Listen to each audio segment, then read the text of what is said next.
امریکہ تو دور ہے، کچھ فاصلے پہ ہے، لیکن جہاں سے بہت کچھ ہوا وہ تو جگہ یہاں اسلام آباد سے نزدیک ہے۔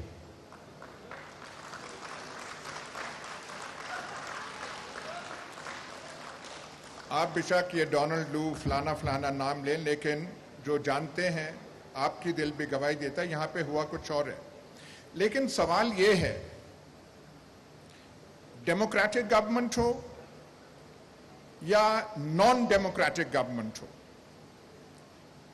ایک آدمی، اس کے گرد دو تین آدمی اور ہوں، اور کسی وجہ سے، کسی بنا سے کوئی ذہن میں سوچ ہو، ذہن میں خلل ہو، اور وہ دو تین انسان، اس سے زیادہ نہیں، فیصلہ کر لیں کہ ہم نے پاکستان کے ساتھ یہ کرنا ہے،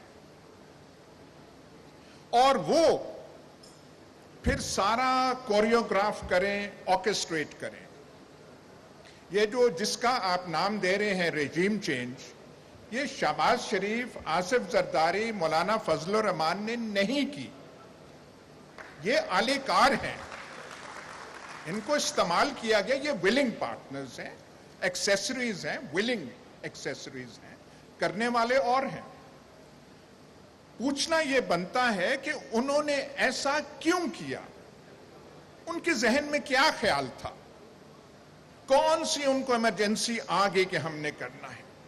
اب یہاں پہ آپ پاکستان کا ماحول تو آپ دیکھ لیں، یہ جو ہم کہتے ہیں کہ اسلامی دنیا کی واحد ایٹمی طاقت، ہاتھ میں ہم نے وہ تسبیاں وہ لہرائی ہوتی ہیں ہر دفعہ، کبھی ریاست اس کی بات کرتے ہیں، اس کی حالت ہماری یہ ہے کہ جو یہاں فیصلہ کرنے والے ہوتے ہیں ان کے ذہنوں میں ایسے خیال آتے ہیں کہ یہ جو بیٹھا ہوا ہے اس کا خیال ہے کہ فوج کا سربراہ شاید فلانے کو بنانا ہے، اور وہ فلانا بن جائے گا تو پھر یہ جو ہے ایسی حکومت بنائیں گے جس سے سارا نظام تبدیل ہو جائے گا۔ یہ ایک فاشسٹ حکومت بنانا چاہتے ہیں۔ آپ سول سروس کے ٹاپ لیول کے، اور جو میں کہہ رہا تھا 20 میل دور بیٹھے ہوئے ہیں، ان سے آپ صرف یہ کہہ دیں کہ فاشزم کو 6 لائنوں میں ڈیفائن کر دیں، وہ نہیں ڈیفائن کر سکیں گے۔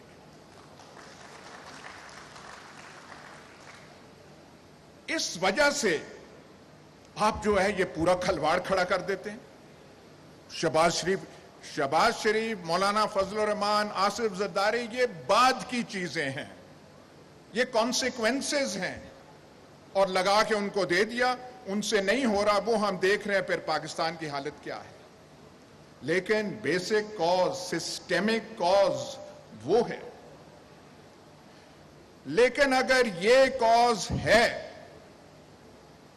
تو پھر خان صاحب سوال آپ سے بنتا ہے، یہ ایکسٹینشن کا شوق جو ہے یہ آپ کو کہاں سے پیدا ہوا؟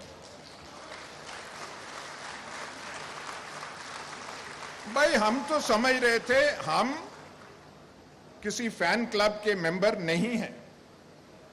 جوانی میں فین کلبز کے ممبر ہوا کرتے تھے، ان سے ہم نکل آئے ہیں، پر ہمیں بتایا گیا تھا ایسا کپتان ہے، ماجد خان کزن تھا، اس کو ایسے نکال دیا، کرکٹ ٹیم میں یہ کر دیا۔ ہم تو سمجھ رہے تھے کہ جب آپ آئیں گے تو کم از کم یہ پرنسپل تو ہوگا کہ 3 سالہ ٹینیور ہے تو 3 سال ہی رہے گا۔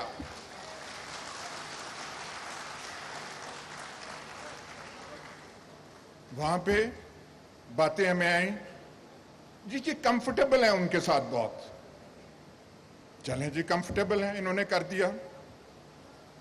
کوئی کسی سیانے نے مسئلہ لے جاتا ہے سپریم کورٹ میں، اور سپریم کورٹ کا ملاحظہ کیجئے، چیف جسٹس تب کے کہتے ہیں پروموشن، ایکسٹینشن، اس کا اپوائنٹمنٹ کا تو قانون ہی کوئی نہیں ہے۔